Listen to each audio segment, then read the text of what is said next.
So, NVIDIA just dropped one of its biggest announcements ever at CES 2026. And trust me, it's way more than just a new chip. They basically laid out a plan to pull AI out of the digital world and plug it directly into our physical one. We're talking about putting it inside the robots, the cars, and the machines all around us. This isn't just about making software smarter, it's about giving AI hands and feet and a real gut-level understanding of physics. It's a huge play to reshape reality as we know it. And just in case anyone missed how massive this is, NVIDIA's CEO Jensen Huang framed it with this absolute bombshell of a quote. Now, think about that for a second. ChatGPT completely changed the game for AI, right? It made complex language models available to literally everyone. Well, NVIDIA is claiming they're about to do the exact same thing, but for stuff that actually moves in the real world. That is a wild claim, and it signals a massive shift in where this is all headed. It's a killer soundbite for sure, but what does physical AI actually mean? What does that revolution even look like? Well, to really get it, you've got to break it down into three main pieces. First, the AI brains that can understand the world. Second, the physical bodies that can act in it. And third, the ridiculously powerful engine that connects it all together. All right, first up, the brains. Look, before a robot can do anything useful, it has to understand the world around it. And I don't just mean recognizing a cat in a photo. I mean grasping physics, cause and effect, planning out complex actions. And this is where NVIDIA's new foundation models come into play. These are massive AI models that act as a base layer of real-world knowledge for any robot to then build on. So let's put a pin in it and define this thing. Physical AI isn't about writing an email or generating a picture. It's about an intelligent agent understanding that if it lets go of a box, gravity is going to make it fall. Simple for us, incredibly complex for a machine. It's about a robot figuring out how to get through a messy room or a car driving itself through a chaotic city street. Basically, it's AI with a solid grasp on reality. To tackle this, NVIDIA unveiled this powerful trio of new models. You can think of them as the team of specialists. First, you've got Cosmos, who's like the team's physicist. It builds a foundation by understanding how the world works. Then there's Alpamayo, the super cautious driver focused entirely on reasoning and safety for self-driving cars. And finally, the star of the show, Project GR00T, which is the versatile, all-purpose brain designed to run humanoid robots. Okay, so how do you teach a robot about the real world without, breaking thousands of very expensive robots in the process? That's where Cosmos comes in. It creates these incredibly realistic simulations, basically a digital twin of reality. In this virtual world, an AI can try and fail millions of times, learning the laws of physics in a way that's totally safe and cheap. Then it can transfer all that hard-won knowledge to a physical robot, which is ready to go on day one. And when we say training, we are talking about a scale that is just mind-boggling. The Alpamayo model, the one for autonomous cars, was trained on over 1,700 hours of actual driving data.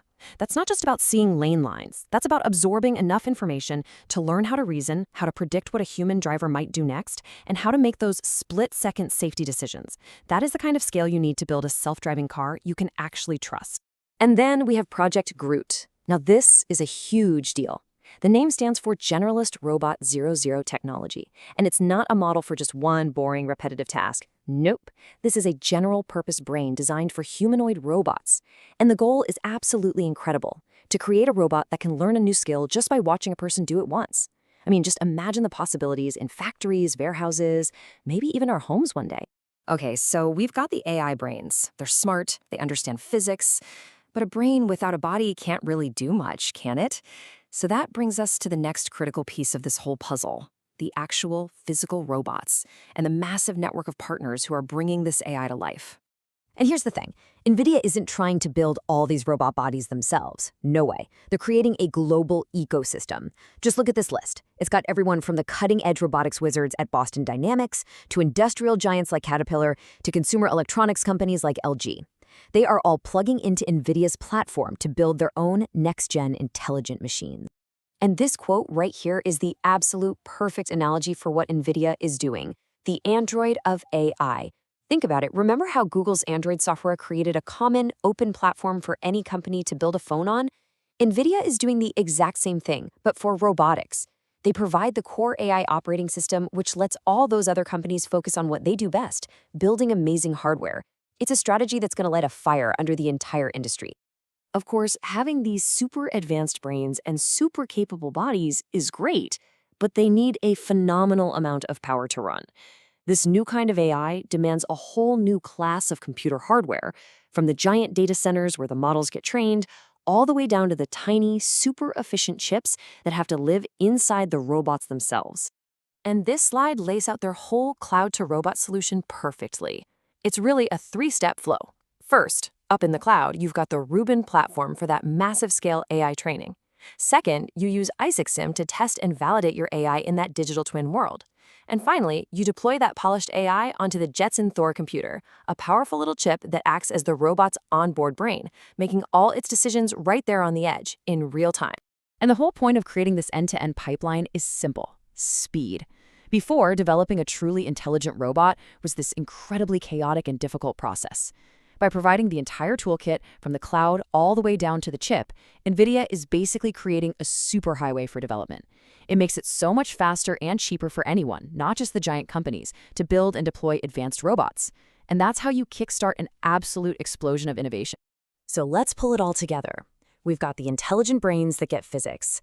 We've got the physical bodies being built by a whole global ecosystem. And we've got the end-to-end hardware engine powering the entire thing. The point is, this isn't some far-off sci-fi concept anymore. All the pieces are here, on the table, and the foundation for this future is being laid down right now. This comparison chart really nails the paradigm shift we're talking about. On one side, you have digital AI, like ChatGPT. It lives on the internet. Its input is text and images, and its output is language and code. But on the other side, you have physical AI. Its world is our world. It takes in real sensor data and video, and its output is physical action. It's the difference between an AI describing how to build a chair and an AI that can actually pick up the tools and build it for you. So what are the big takeaways here? Well, first, that ChatGPT moment for robotics is officially here. It's happening. Second, a lot of these tools and models are becoming open, which is going to fuel a massive explosion of innovation from everywhere. And what that means for us is that things like humanoid robots and truly smart cars are way, way closer than we probably thought. And at the center of it all, NVIDIA is positioning itself to be the full-stack platform that powers this entire future. And all of this leads to one final massive question. We're really standing at a fork in the road, with two incredible futures ahead, both powered by this huge leap in physical AI. On one path, we have fully automated factories run by humanoid robots. On the other, we have cities seamlessly navigated by autonomous cars. The question isn't if these things will happen anymore, but really, which one gets here first? Let me know down in the comments which one you're most excited or maybe even nervous to see.